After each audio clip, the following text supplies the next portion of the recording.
Honda. This is a pursuit suspect of a burglary.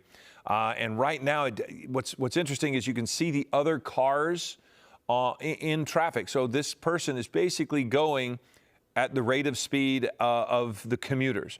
So approaching the Encino area, and we haven't noticed any kind of reckless driving on behalf of this Honda.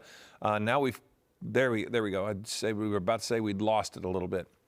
So we're going to follow this just a moment, kind of see what's going on. I'll check notes here and see if we have anything new.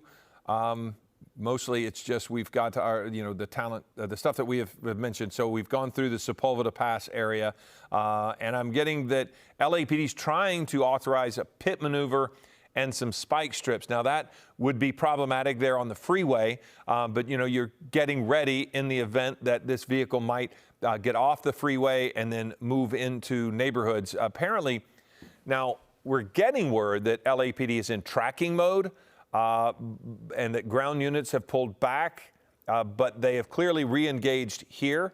So that they may have, just because the way this person was driving it, didn't see any, if they know who it is, that helps. Now we're exiting the freeway. So we're going to figure out if this is Balboa exit. That's what our SkyMap 7 says, but sometimes we're a little bit behind on that. So again, this is the northbound side. Looks like they're pulling off. So it is a pursuit. They have re-engaged. Looks like Albers and Killian Street. So in Encino, this is when you might have an opportunity to start thinking about spike strips. If this person is to get off the freeway and start driving at this rate of speed through traffic, this is going to be an interesting test here. Again, interesting in that the person is obeying traffic laws at this point. It's not aggressive and dangerous driving. You see maybe some lane changes here that you'd rather not have, but again, it's not really. So came up to a stoplight here. This is a testy area here for police to see what they would do in this circumstance, because right now this person's just not yielding. They're not pulling over to the side of the road. You have lights and sirens right there, and you wonder what's going on with the commuters that are surrounding this person. There you see a LAPD helicopter go through. So now look at a significantly heavier police response from this view from Air 7, because a moment ago it was just one that was right behind. You do have a couple of people who have just kind of frozen there in the lane. They're not going anywhere. Another person approaching there, so they're going to get hung up in this traffic. But at this point, we're going to be interested to see what happens. So now the suspect has made a left turn in front of that blue vehicle. So clearly still not wanting to pull over, and now we're starting to pick up the speed here. So not sure what would cause the person to suddenly decide to drive much more aggressively, but now that's where we are here. The person is on surface streets.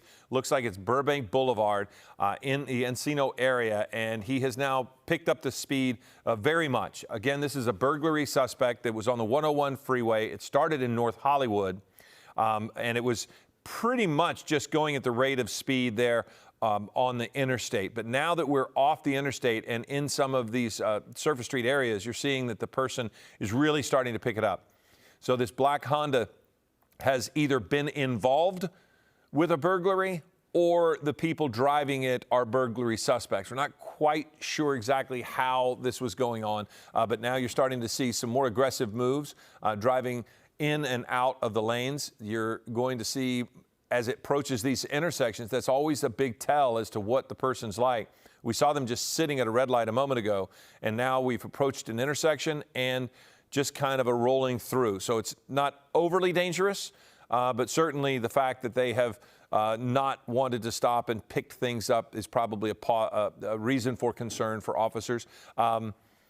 No damage to this vehicle. So at this point, we don't believe necessarily that this vehicle has been involved in any kind of accidents.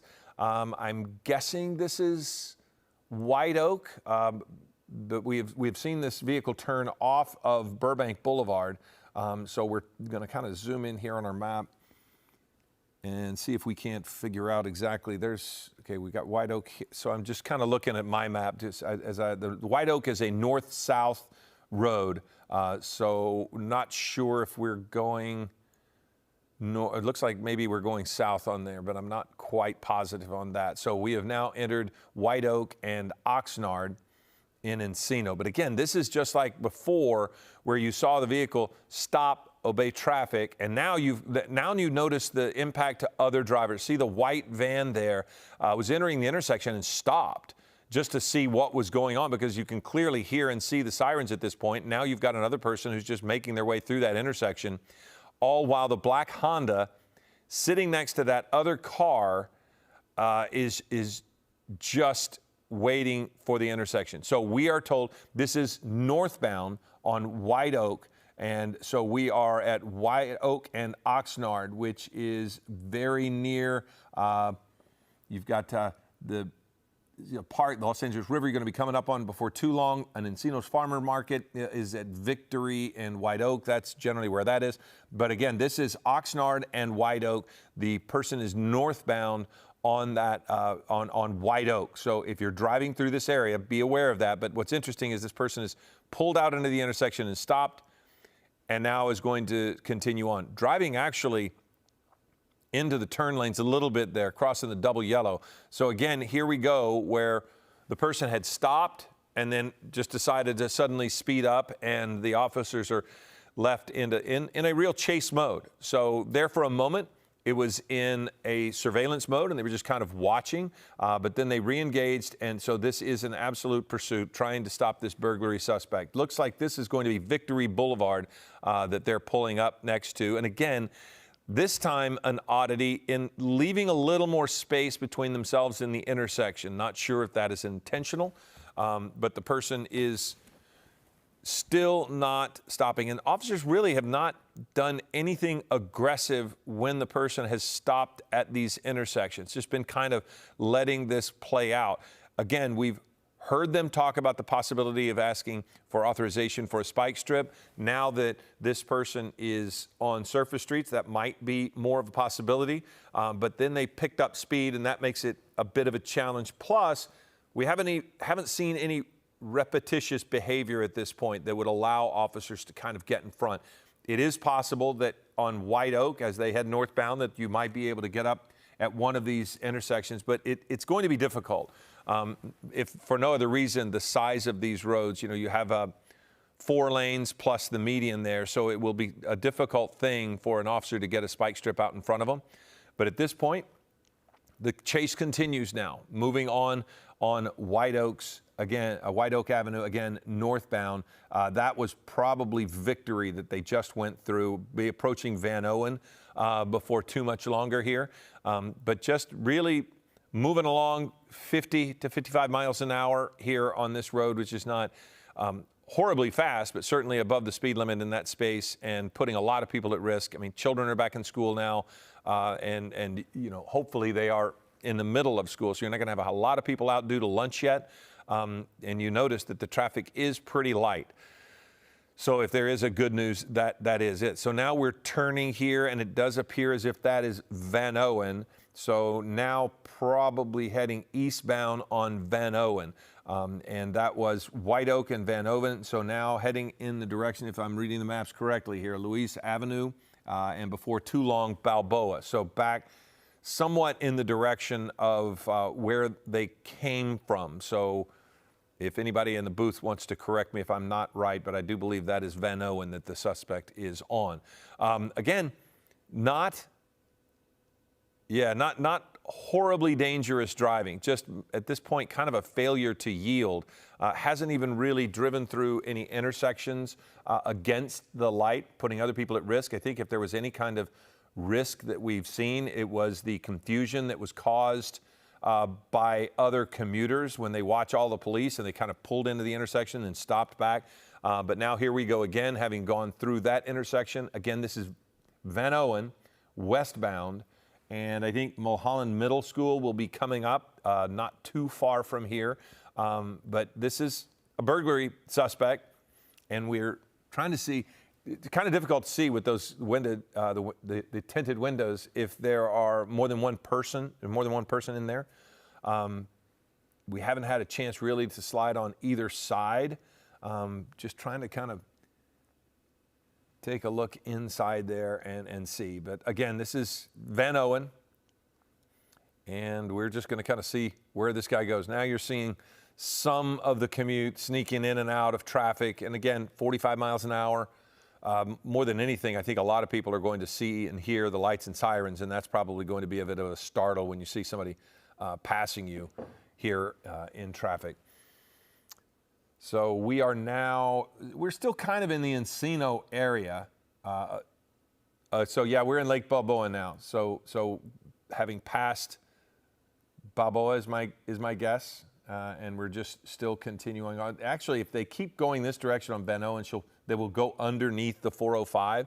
So that's the direction I believe we are headed. But now we've stopped even before an intersection. So not quite certain what's in the mind of the person here. But you can see we're going to kind of look and see in the window there if we see any kind of movement there. But the person has just slid into the turn lane and has gone around. What are they looking at in their hands there? Kind of just looking to see what's going on with their hands. The right hand was maneuvering around something. But again, we've seen agitated behavior before, so not really seeing that kind of behavior. But again, here we go. The person just picking up speed and moving along. So again, this is coverage of this pursuit suspect here. Just kind of hanging with us as we go through this. Again, this started in North Hollywood. There were speeds of 70 miles an hour or so on the freeway, but then off the freeway, that was when the driving was most aggressive by this person because they were at a stop sign or stop light and just sat there. But as soon as they had an opportunity to take off, that is what they did. So we're at Van Owen and Gloria. I'm just going to look here and see. Yeah, we are now approaching the 405 at this point.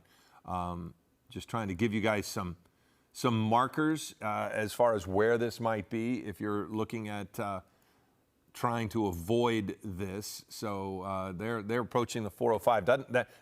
It doesn't appear there's an on-ramp for Van Owen onto the 405. That would be Sherman Way, which is just north of here. So we'll see if the person is going to if they're trying to figure out where they're going. But now, again, we have an opportunity to look in that window to kind of see what's going on with the suspect. Don't see really any reference to anyone else in the car.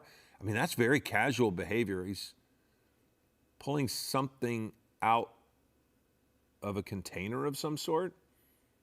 So you can, the lens on the camera is amazing the way they've been able to take a look at this. So not exactly sure what this person is doing. It does not appear as if he's driving under the influence or anything, but clearly he had something there. Maybe it didn't look like cigarettes, but that jumps to my mind that maybe he was just taking something, but getting out of just messing with it with his right hand. So he's very casual in his demeanor, now driving about 50 miles an hour and no hands on the wheel. At this point, if you notice, it does look like some sort of cigarette that he has there. So,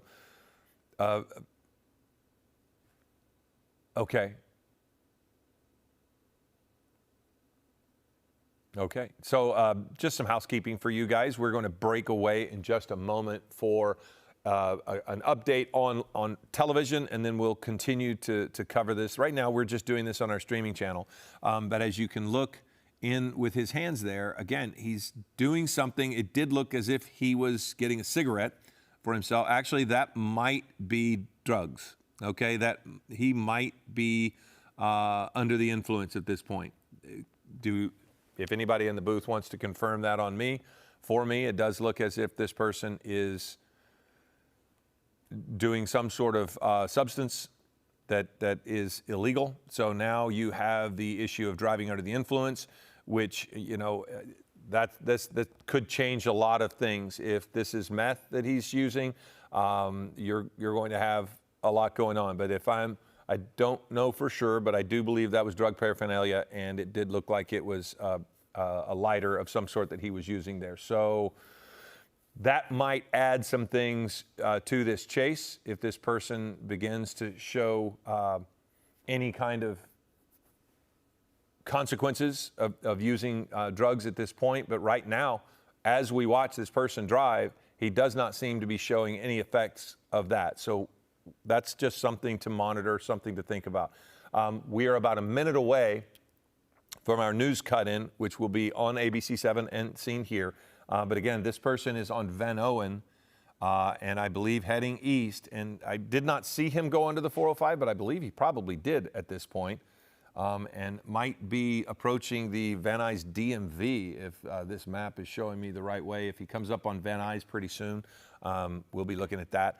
But again, we're going to pause here a minute and let kind of reset, and then we will return with this in just a moment. I'm Philip Palmer. This has been live coverage of a police pursuit of a burglary suspect. We will be back in just a moment.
And welcome back. So that was our breaking news tease for the 11 a.m. Hope you're able to stick with us for that. We also have Bruce Thomas with us now as we continue to cover this burglary pursuit suspect. Bruce, this person in the Van Nuys area, and you know, I'm not positive, but I did feel like I saw him using drugs in the driver's seat.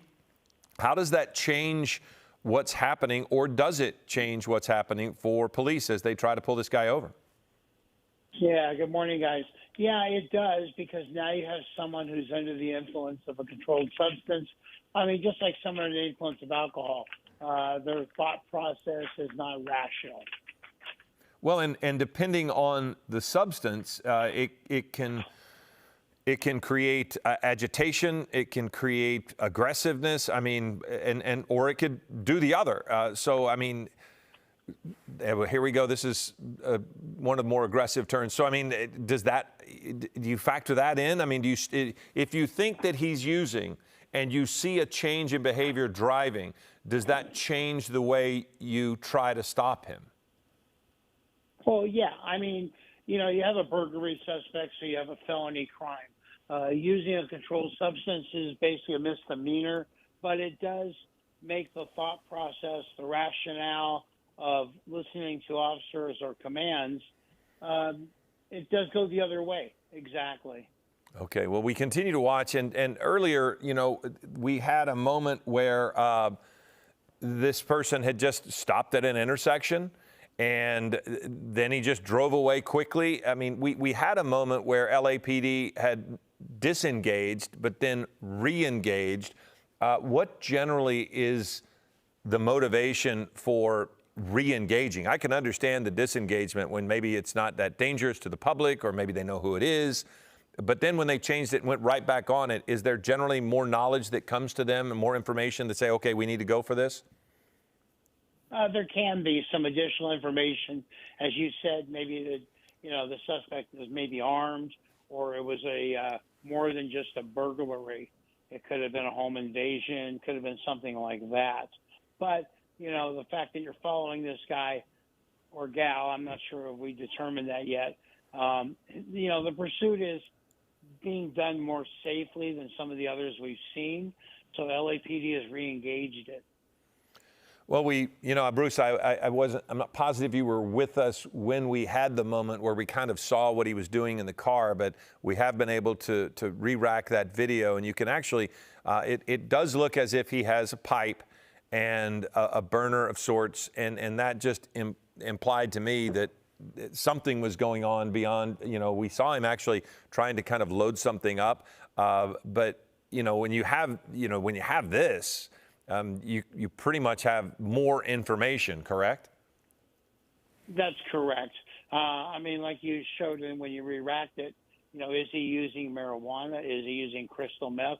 What kind of drugs is he using? And that also comes into play. Well, I can tell you it is not marijuana.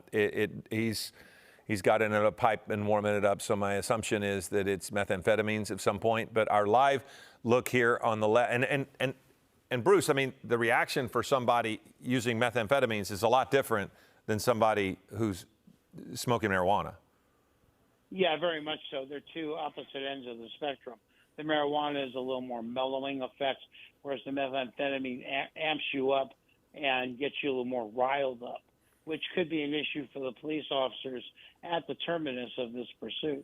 Yeah, and that's we've seen people on meth driving, and it's just incredibly dangerous. There's another example here as we start to take off here, and that's that erratic behavior, you would think. And now we're starting to see this person driving over lane lines, much more aggressive here on Haskell. And so I don't see a lot of officers immediately right behind him. But Bruce, part of the problem with that is his change of speed. He'll be going very slowly, and then he'll take off. And so officers are having to react to what he's doing. And so sometimes that leaves them a little bit behind.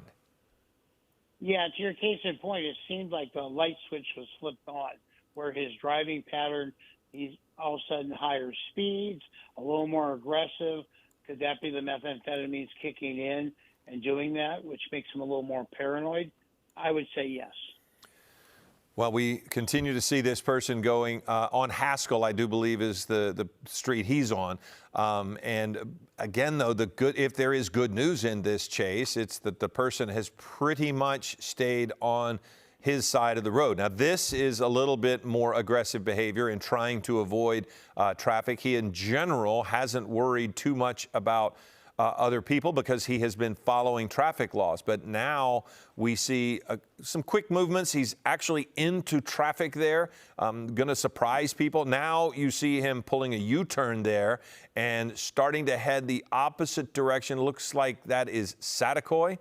And so now in, again, the Van Nuys area, but this began in North Hollywood. We've seen this person on the 101 freeway and has not been on the freeway recently. So, Bruce, does that help or does that hurt? I think it's easier to follow somebody when they're on the freeway, but now all of the unknowns when you're in surface streets.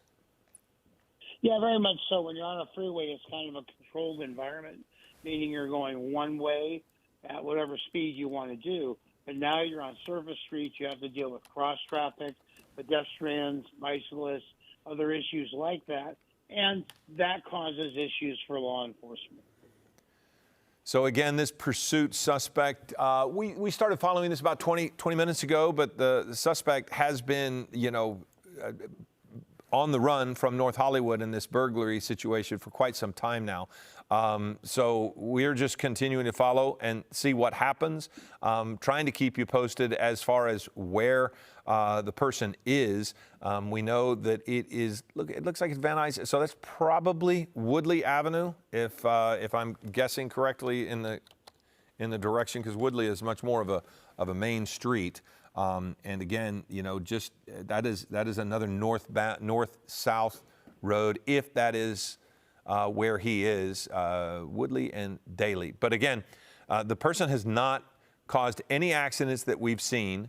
But we have seen drug use. Now you're seeing a bit of that would be a traffic violation going through that intersection. But again, the kind of driving that he's doing it's not really reckless in the sense that other people are able to avoid him. So if we can, maybe somebody give us help on this, if this is north or south. It looks as if that's probably southbound, maybe because we're going back the other direction. But Colleen Sullivan joining us now is at 10:52, just trying to get started. This is our first chance, Colleen and Bruce, to look into the passenger side. And I don't know that I see anybody else in the vehicle. That has been one of the questions that we had, because we've seen the driver, we've seen his actions, which they haven't been agitated, they haven't been crazy, but it did appear as if he was using methamphetamines while at an intersection. So knowing that there's not another person in the car, that's new to us, but officers, Bruce, probably already know this, right? Yeah, they've got information from when they were behind them. Also, the observer in the helicopter is calling out information to them also. And they're getting also the live media streams also that are being relayed to the officers and to the watch commander involved in this pursuit. And actually, Bruce, Colleen Sullivan again with you. I don't see a lot of LAPD officers behind this vehicle, because as of right now, the vehicle looks like it's traveling at not dangerous speeds. At what point do they try to, since they see where this car is going, block off a little bit and try to do any sort of pit maneuver or a spike strip? You know, it's a great question. You do have a street that's a little more wide open. The speeds were low enough. However, the surrounding environment precludes us from trying to do a pit maneuver, just because we don't have that operational area to spin that car out of control. It may go into oncoming traffic. It may go on the sidewalk involving some pedestrians. So it's kind of a, wait and see game right now. Well, we know that they're now in the North Hills area and have turned off of Woodley Avenue. And it does appear as if they're on Nordhoff. So Nordhoff is a possibility of getting onto the 405 freeway. And it does look as if that's the direction they might be going. But again, you've now gotten your wider streets. And Bruce, and to Colleen's point also, one of the issues is this person has not shown any pattern of behavior. So getting a spike strip in front of somebody who's just randomly driving, isn't that also a challenge for this? Yeah, very much so. The officers look for a pattern in the area that they can then follow and see, and then maybe they can put that spike strip down if that person is driving on those streets over and over again. However, in this case, they're not. Well, now we are under the 405 now. So we're on Nordhoff, just passing under the 405, heading eastbound. Oh, looks like they are going to take that freeway, though. They're going to get onto the 405. So this is going to change the sort of course of the pursuit as well, Bruce, because now the CHP within the LAPD. So hopefully the CHP is in this area. That we obviously know the CHP is aware, but at what point do they start getting involved? There would be a mutual aid request from LAPD asking for their involvement, considering they're on the freeway now, asking them to take over because they're more well-versed in driving on the freeway in a pursuit than the local city agencies are. So now we're northbound on the 405. We have been on the 101, drove through Van Nuys, North Hills area. That was when there were more aggressive moves. The driver has not been overly aggressive, but now you start to see speeding up a little bit, starting to be more aggressive in the lane changes, trying to get around traffic. The next freeway is going to be the 118. He's heading north in that general direction. But this time of day, you're probably not going to have a lot of congestion in this part of town that is going to really slow this person up too much.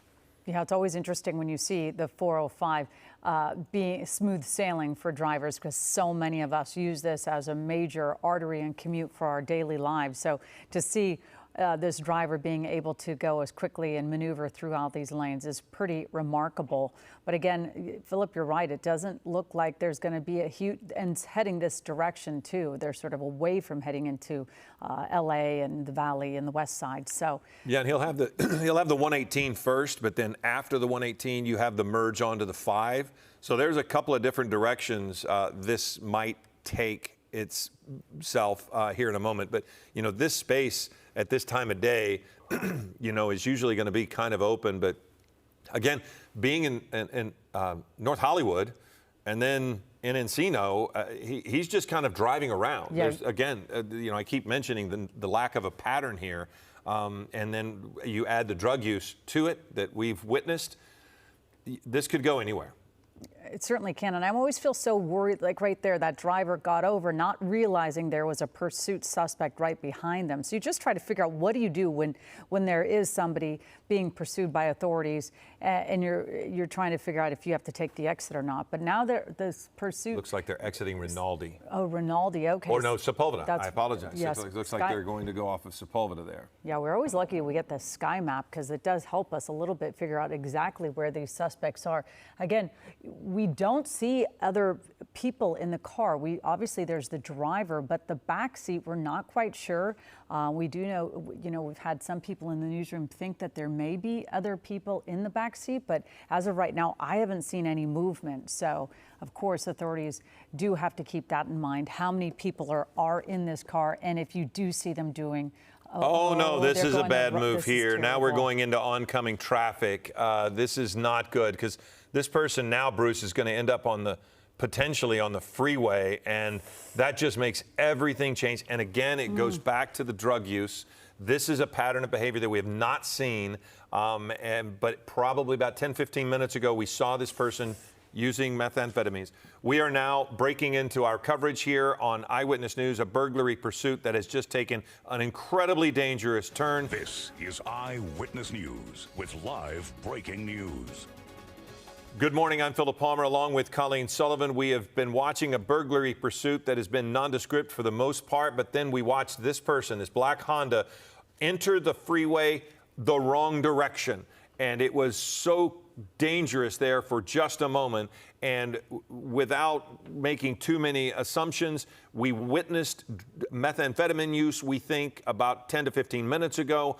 Bruce Thomas, our law enforcement expert, has been with us and explained that, you know, when that kicks in, erratic behavior can certainly follow. Certainly ramps it up, right, Bruce? And you were watching that too, as that suspect was on a very long on-ramp onto that 405 in the opposite direction. You saw that people were coming in. Thank goodness they were paying attention and they could get over and not be involved in a head-on collision. And then you saw that car do sort of a really hard right and almost a U-turn onto the 405 South. But what were you thinking, Bruce? And does this now change the scope of this pursuit?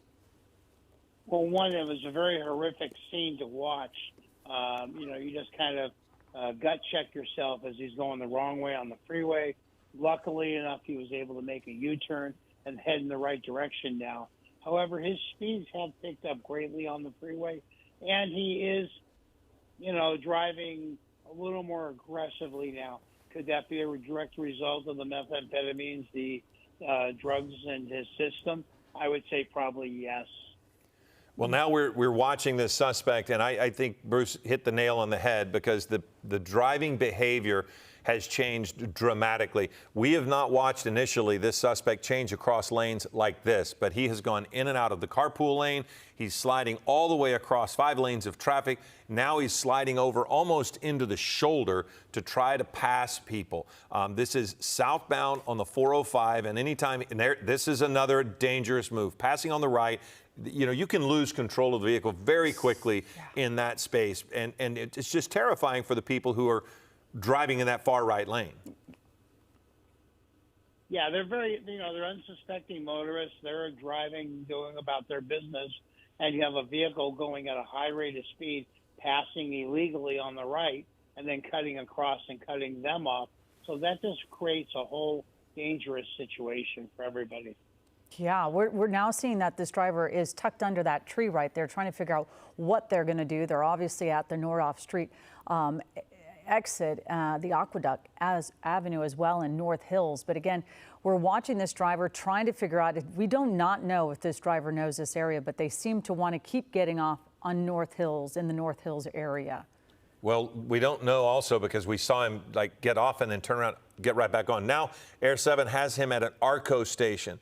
So this is an opportunity, and Colleen mentioned that the officers have pulled back a little bit, so you don't see the response right on top, but they are monitoring this person. So now we're going to see if you see the shadow of the air unit there. So the person is pulled into ARCO there. And Bruce, how quickly would officers try to get to this person and surround him? Well, you have the helicopter overhead, which is relaying that information to the ground units. And hopefully there are some ground units in the area that can then swarm in this location and, pin him There's in one. and or attempt a felony stop. Well, you saw the danger it put one of the customers. She immediately walked over to the entrance to talk to someone about maybe what's going on. So now you've got officers, and here he goes. He's out and gone again. I'm a little surprised, Bruce, that officers weren't responding more quickly in that moment. Because as you mentioned, they're generally even in monitoring mode, tracking mode, they're still in the neighborhood. Yeah, you would have thought they'd have more officers involved in that. However, you are transitioning from one station area to another. So maybe each watch commander had their own difference of what they wanted to do on this and told those officers, hey, don't get involved, but the other mission units, you can get involved. Yeah, there is so much that's being choreographed behind the scenes, Bruce, which is also quite fascinating because you have a watch commander. So take us through. You have one watch commander that's been sort of calling the shots on this, and then there's a whole group of law enforcement that are just waiting on the word for what to do. Now you can now see the driver on Valjean Avenue going through residential streets, which makes it even more dangerous for anybody in this area, Bruce. Yeah, very much so. Going back to your point, you have a watch commander who's asking for certain information, road conditions, speed, number of occupants, type of crime. And those are all factors involved to let the pursuit go or to cancel it and go into a surveillance mode.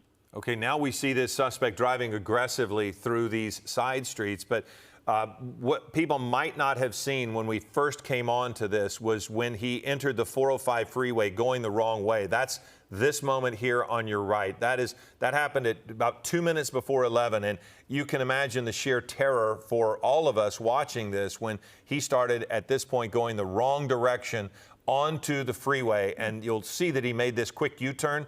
I think even in his agitated state of mind at that point, he realized he had made a bad move. And you'll see it coming up right here. Yeah. What were you going to say, Bruce? I was going to say, and luckily you'll see as the footage continues, he made a U-turn, and it seemed the traffic let him do that without any kind of incident.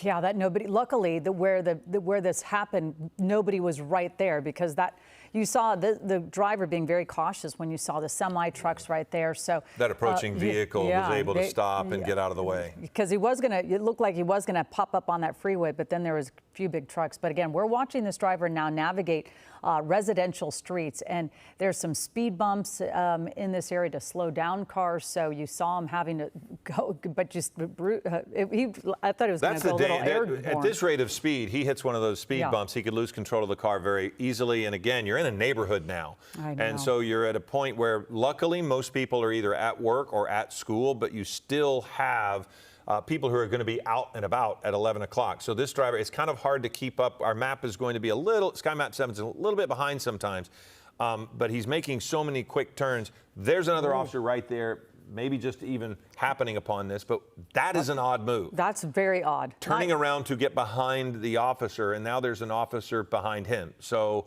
this is when it gets a little bit tricky, wondering what this person's going to do, because now you have an officer in front, which is not a safe place to be for the officer, and officers behind. And then they just took the artery that was not filled with police.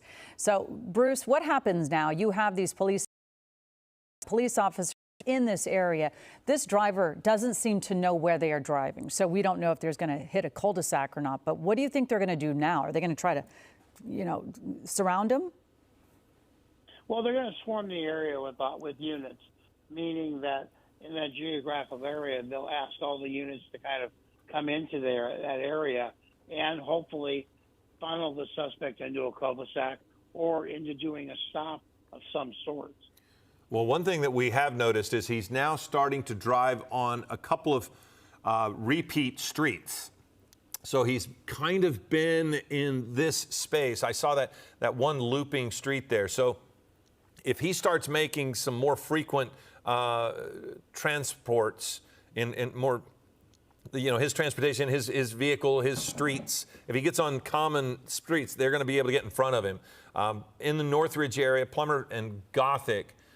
So if he makes a couple of moves where he goes back over a familiar path, that's going to really give an advantage to officers who are in that area. Yeah, very much so. The other thing, too, on a big street like Plummer, it's a wide street. So if they may have the chance to do it, they could try a pit maneuver. Yeah, it does seem like that. A moment ago, it seems like there was a possible opportunity. I certainly don't want to act like I know what I would do, but it looked like they were getting close when the driver was trying to figure out what to do. But again, you don't know if there's a weapon in this car. We know it's a burglary suspect, but again, what they're attached to what, if it's just one burglary, how they ended up becoming involved in knowing that this car was suspected in a crime. So now on Plummer, he's going right through an intersection again, and that's the kind of thing, Bruce, that you're terrified of. When this person stops obeying the traffic laws, which in many cases he's been doing, but when he starts showing that kind of behavior, that really, you feel like the officer's got to get more engaged. And I'm not trying to say the officers aren't engaged, but maybe more proactive is trying to end this actively. Well, the other thing, too, is I remember a couple of years ago, especially in the San Fernando Valley, they changed some of the speed laws.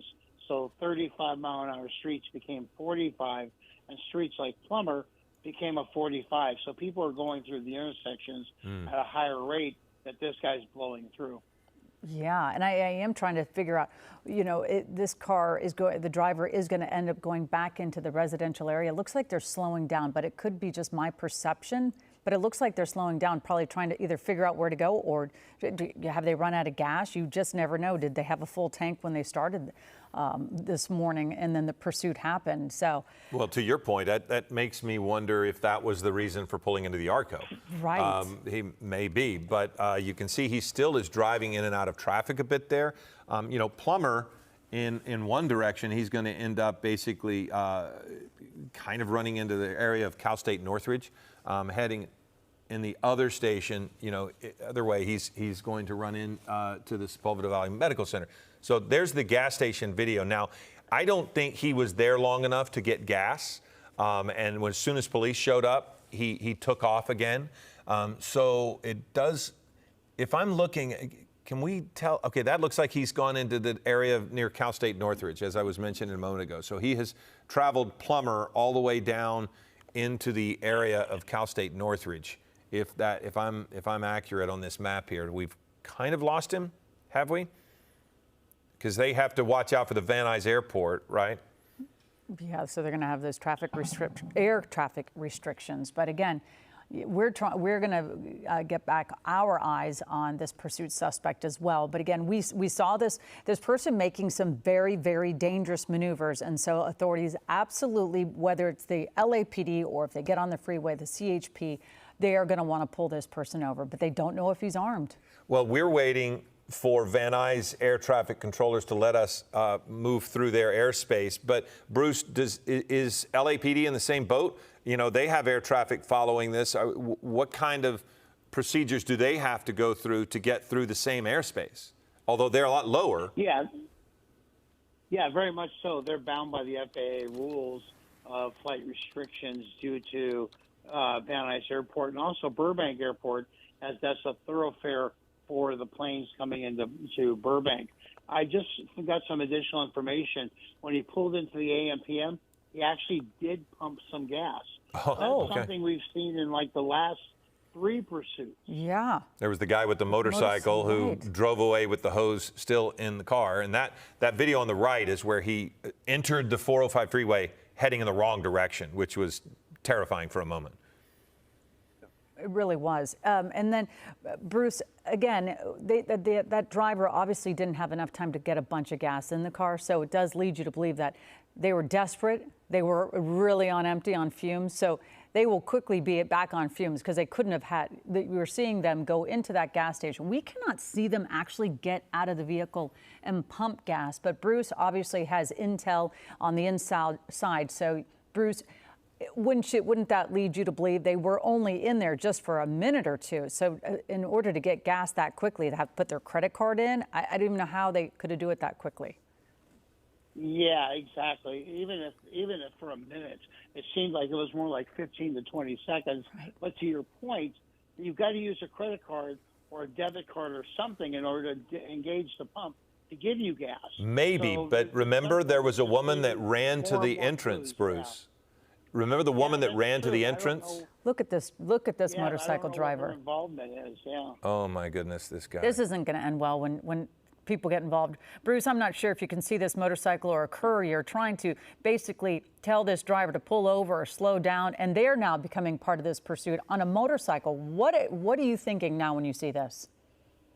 I just think that, the public should not become involved in a police matter like this.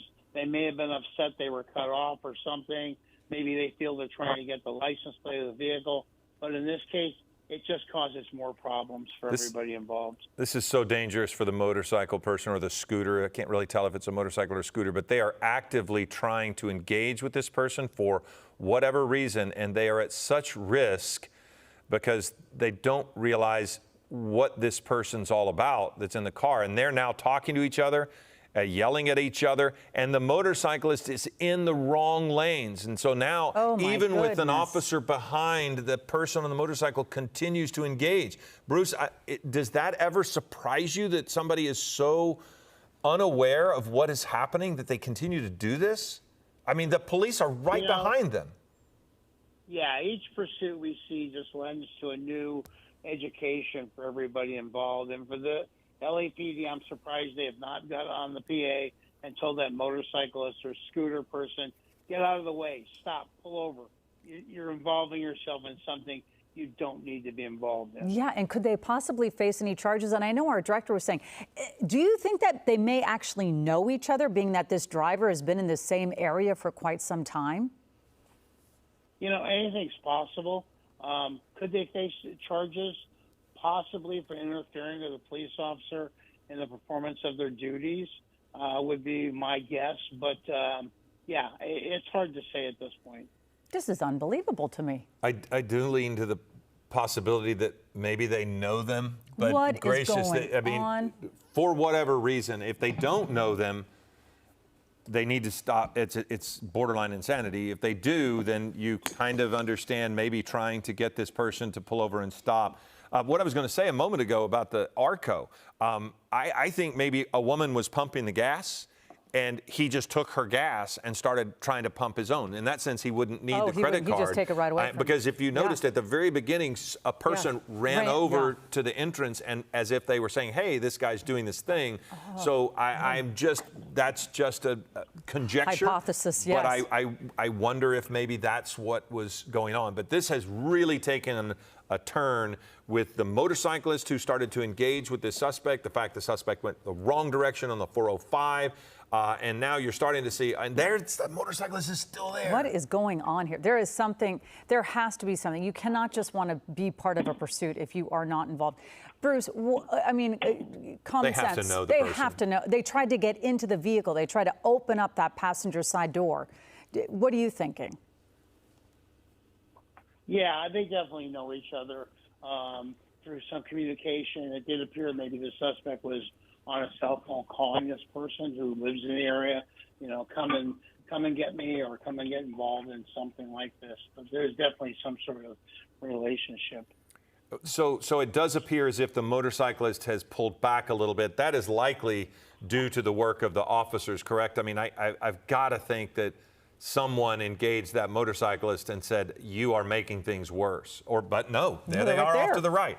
I take it back. No, they've stayed in this, but they're not passing up the police like they were before. Now they're not really minding the rules either, because they need to be behind all of the law enforcement. But again, police don't even know if that person could possibly be armed or erratic. So you just never know now that you have another person involved on a motorcycle or a scooter. It looks like they're a courier, so delivering things. But again, we do not know the relationship between the two. We certainly do. Right now, we have no idea if this car is actually going to run out of gas, being that they did just have to get gas moments ago. We're also getting word that, according to our notes from our assignment desk, that the LAPD does not know who is on the motorcycle.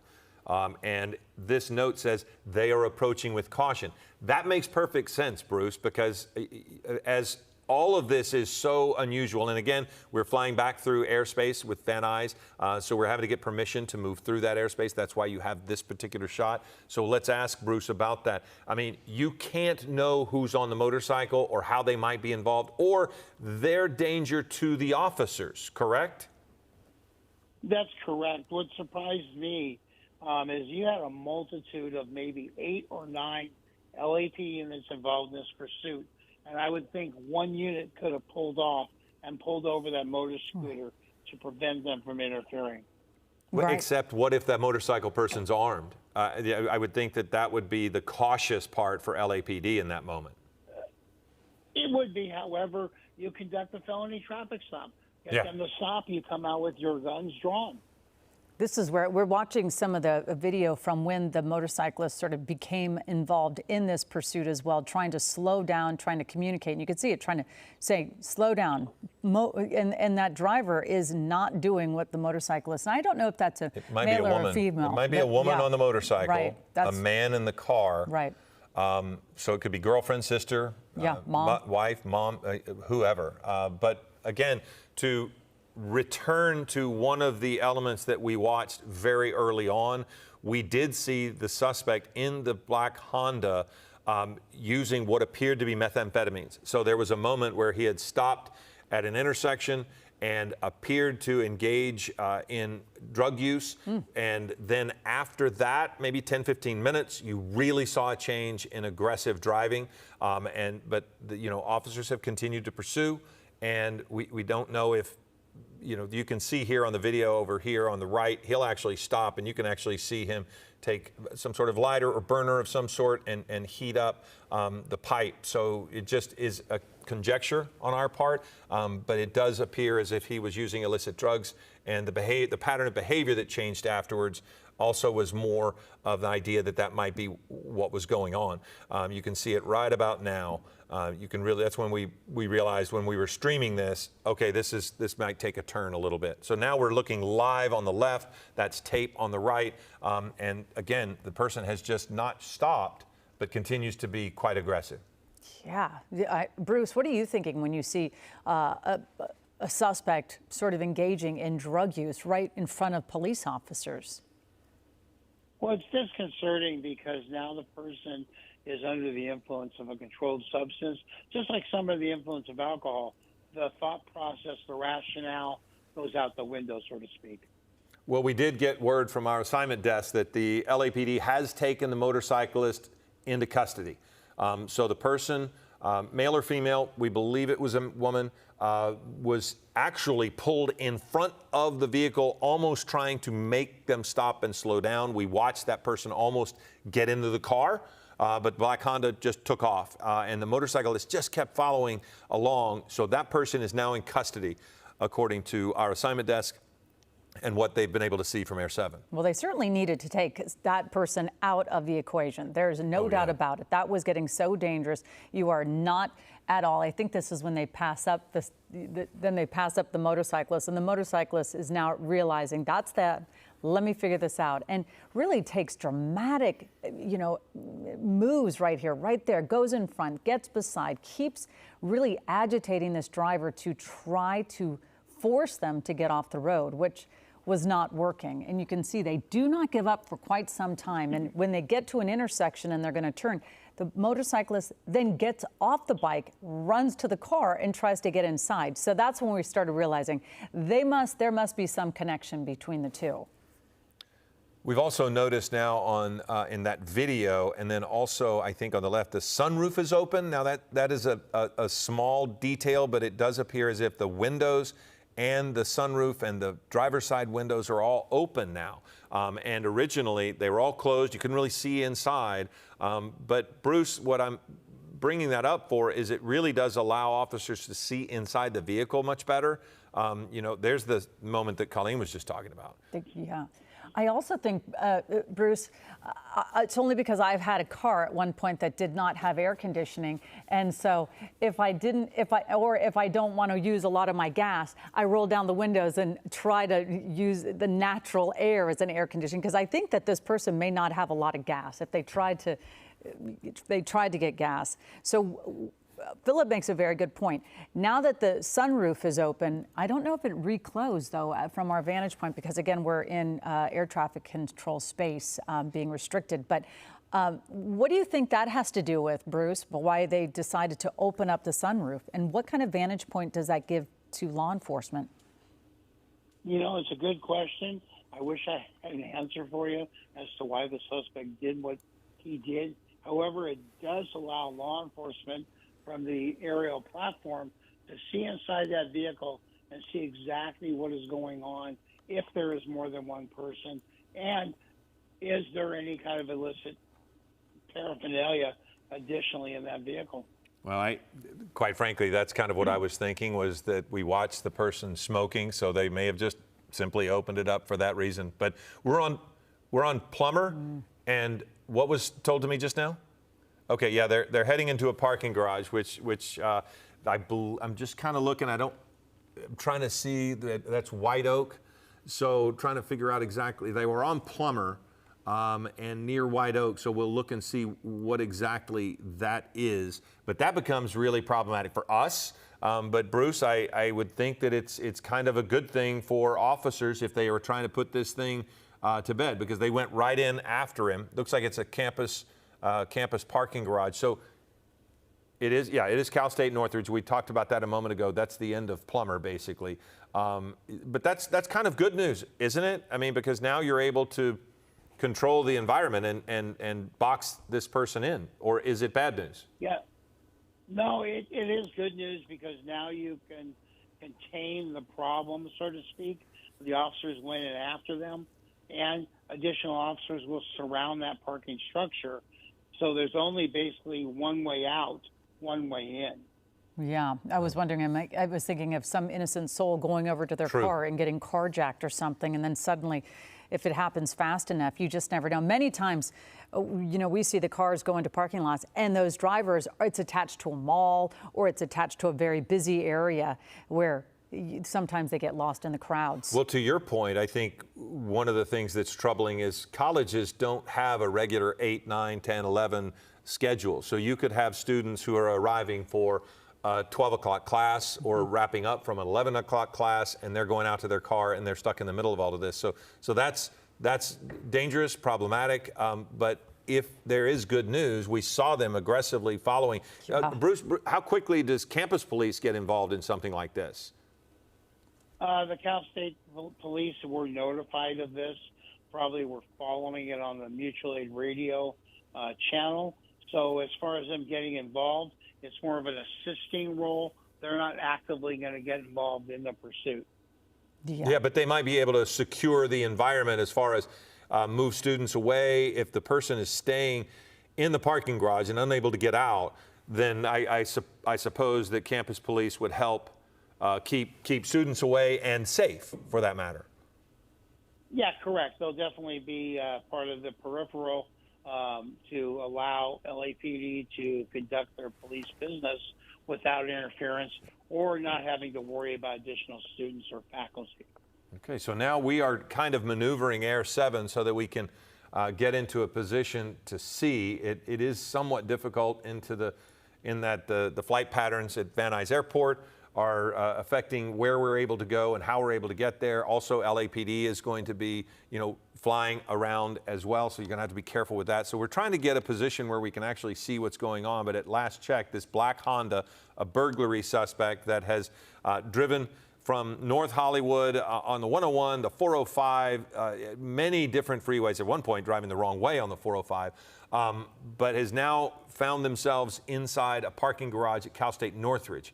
Now, whether they've been able to get out of that parking garage and get back on the road, we aren't positive yet. We're still trying to catch up with that. Yeah, and sometimes it does give us a telltale sign when you see the LAPD helicopter flying overhead and when you see all the law enforcement. So we can see the law enforcement on the streets, but we have yet to see that suspect vehicle.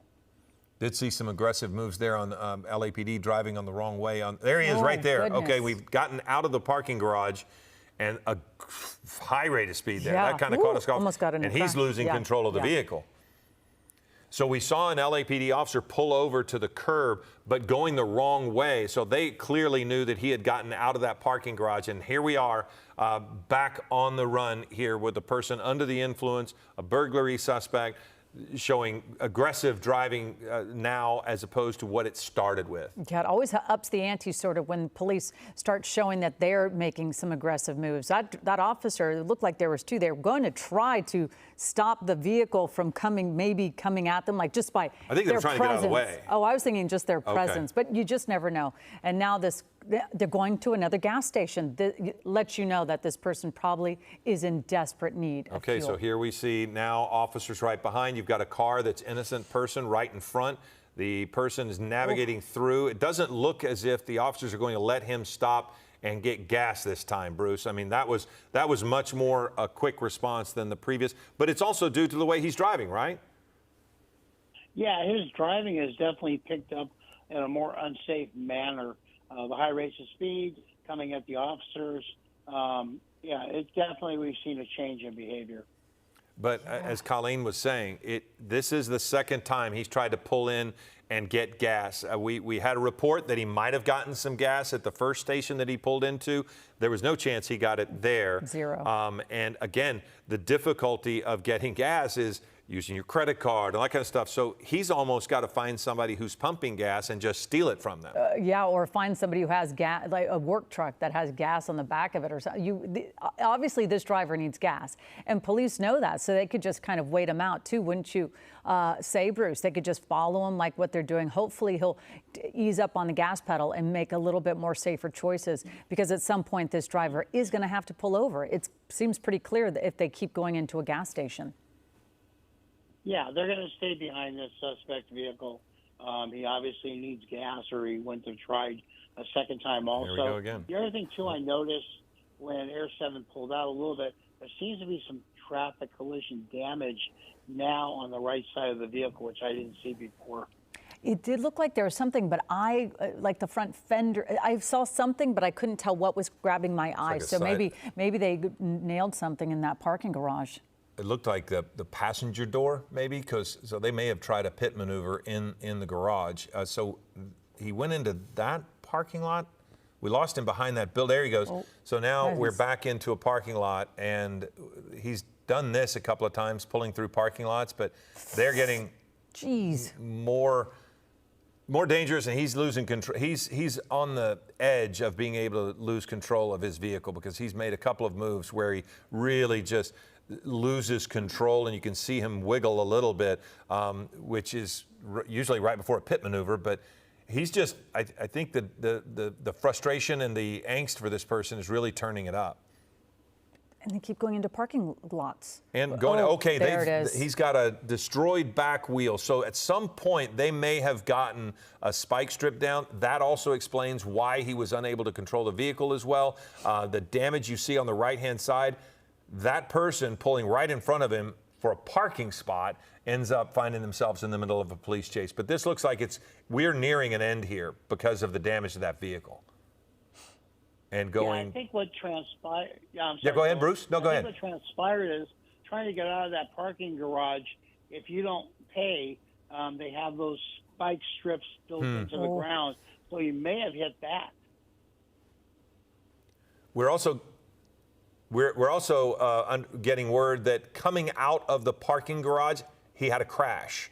So hit somebody. But yeah, Bruce, you're right. If he hit, the spike strips that are in those parking garages, if he hit that, he might have done it to himself. But wouldn't you think you'd have all four gone and not just the back right? The back right? I mean, that almost looks like they were able to somehow do some damage, or maybe it was caused by the accident. Yeah, it may have been caused by the accident. Usually you're funneled into a lane to pay, and so there do have concrete pillars and poles there, and he may have rubbed up against that to trying to get out. Oh yeah, that could be the case too. We all know parking structures can be tricky, and if you don't know the parking structure, that in itself causes a whole nother element of unknowns. But again, the driver is definitely getting slow, right? They're having a heck of a time controlling this car now. But now at this point, Bruce, you could potentially see a pit maneuver much more likely, right? Because the vehicle is disabled. Or will they just sit behind him and let the tire heat up to the point where he's running on the rim?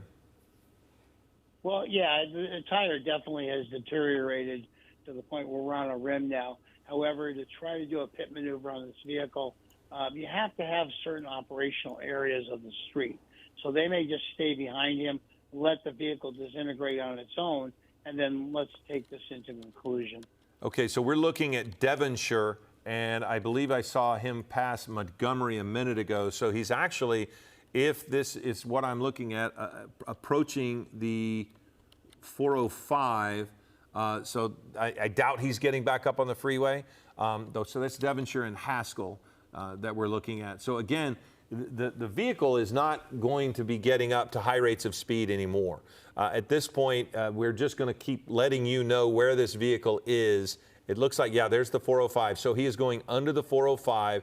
It shouldn't impact the 405 at all, but just be aware that it's probably going to wrap up pretty soon because the vehicle is disabled. No, actually, Philip, I was saying I'm learning that the Air 7 is going to have a heck of a time. They're going to have to navigate through the air traffic control rules in this area. So they're going to go behind it, go around, and get in front. So we're going to see Air 7 maneuvering so it could get back in position to take a look at the car. But of course, when they have to do it, they do find that it's obviously very challenging to get eyes right on that car right away. But again, that's what Air 7's doing because of the air traffic control requirements, because of the airport right out there. And just so you're aware, the vehicle is on Devonshire, basically was underneath the 405 when, as Colleen was explaining, Air 7 had to kind of go around due to air traffic. But again, we should be able to pick it up fairly quickly because the vehicle was so damaged. Now, if that vehicle, that can't really tell if that's the same one because it would have damage on the other side is what we were looking at. And but it does look as if this person is trying to drive right parallel to the 405 if that's them. But I'm surprised that they're able to even go that fast with no rear tire on the right side. And it didn't look like a run flat because we saw it really wobbling back. I was looking at that back driver's side tire, but it does look like it's still intact. At first I thought maybe that had problems. And it appears as if he is still actually using more drugs while he's driving, which is not a surprise. We've seen that before. We've seen people huffing. We've seen people do all kinds of manner of things. But it does look like he's trying to get back up on the freeway. This is remarkable. Bruce, what are you thinking when you're watching this? Because as a former law enforcement person yourself, you know that this is getting very tricky for police trying to pull him over. Yeah, very much so, and also very, very frustrating too, because you want this person to pull over. You want to make this conclusion. However, they're doing such erratic behavior that it puts law enforcement, at times, as we have seen, in a dangerous position. Well, now entering the freeway from Devonshire and back on the road. And so this is going to be a problem for the commute, southbound on the 405. If this person loses control of the vehicle or somehow this pursuit ends on the 405 freeway, it's really going to be a problem for everybody else. But it does look like they're going off again. So they were on the 405 and then just got off of the freeway onto this particular on-ramp, which if I'm Lucher? accurate, yeah, it might be going into the North Hills area. but it also could be he got on at Dickinson, or Devonshire, I should say. So yeah, just driving wherever he feels like going at this point. Yeah, again, not really. It doesn't seem like Bruce said he's making right now. He's just making very erratic moves and choices.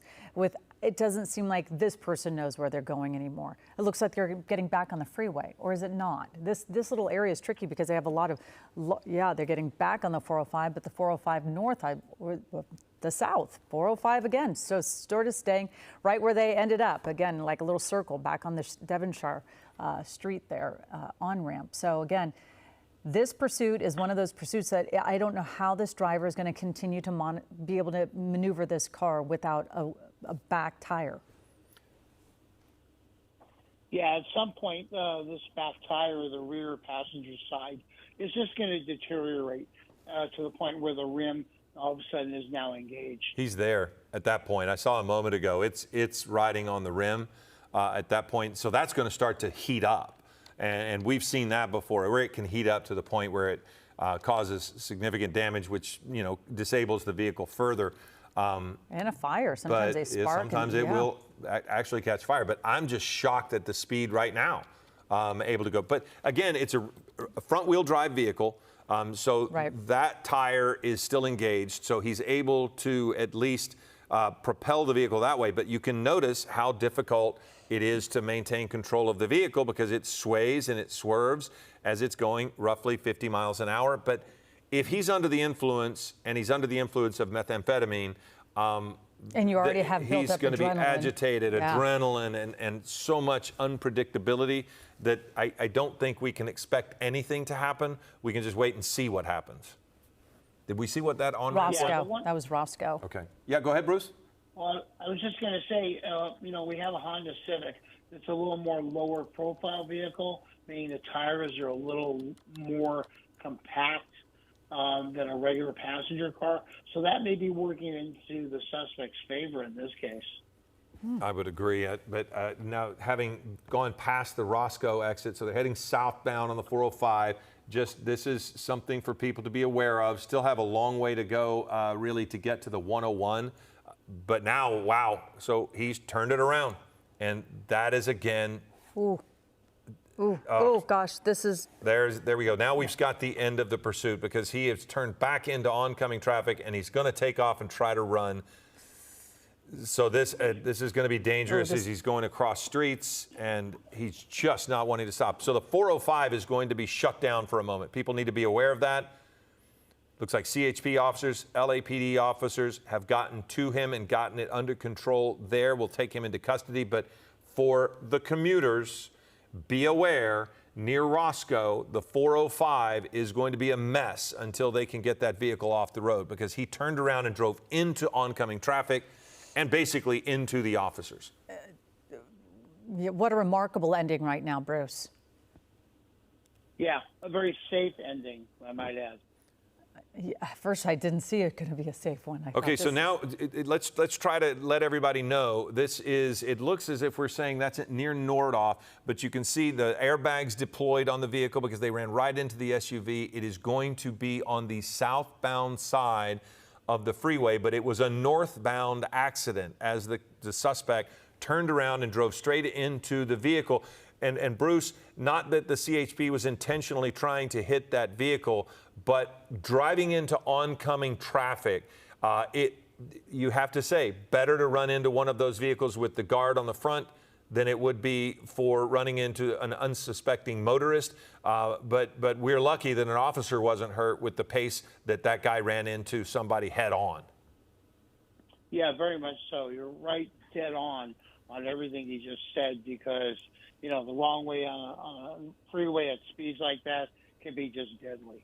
Yeah, and I was thinking about the officer that he did get in. He ran smack right into the. Probably that officer that CHP the officer right CHP. There. I was wondering if they had their seatbelt on because many times you're taking the seatbelt off to get out of the car right away. So if that's the officer, it's good to see that the officer was not injured. So Bruce, can I ask you a quick question on airbags for a CHP SUV?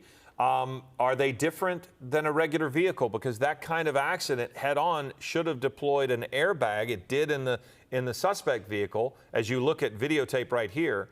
But does it also deploy for a CHP officer? It should. I don't know why they didn't deploy.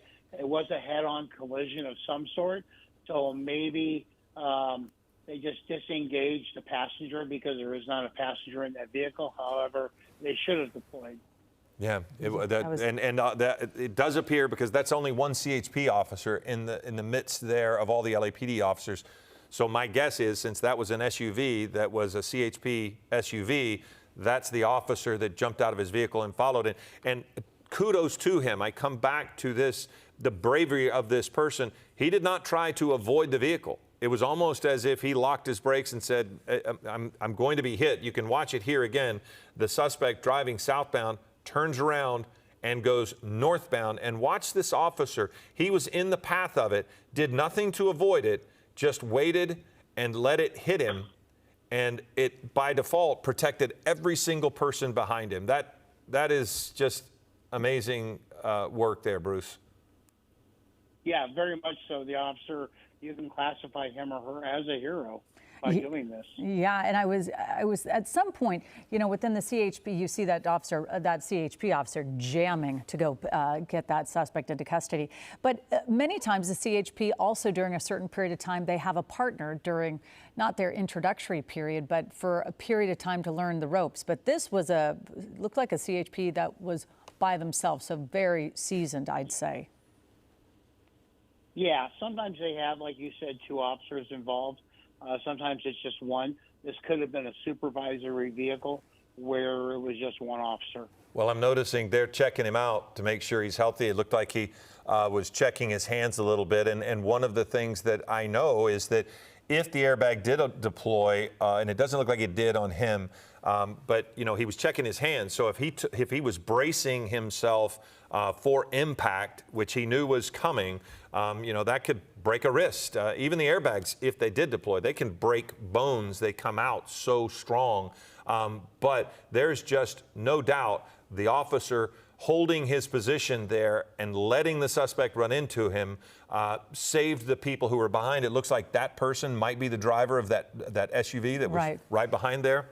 And so he saved the people behind from impact from that suspect vehicle. Absolutely, and that vehicle is so strong. But you know, as I watch this officer, you know what it's like. Your adrenaline starts pumping. You are going to get that suspect. But then a moment ago, you know, you saw him kind of walking a little slower. So you know that CHP officer is going to have to go to, you know, get checked out by the hospital just to make sure everything's okay. Here's the thing, too, that strikes me with this officer is that not only did he jump out of, not only did he stop the suspect, jumped out, helped take him into custody, and then walked back over and is directing traffic, letting one of the people that was right behind him, he said, hold on, let this guy go. Never stopped working, Bruce. I mean, he's working the whole time. Yeah, you know, that goes to the training and dedication of police and law enforcement and emergency responders nationwide. However, I can guarantee you he's going to go to the hospital and he's going to have some what they call soft body trauma where the seatbelt grabbed him. Yeah, yes, absolutely. We're actually getting word that an ambulance has been called out to transport him to the hospital for him to be checked out. And again, stay with Eyewitness News. We're going to continue our coverage, but we're going to take a quick break.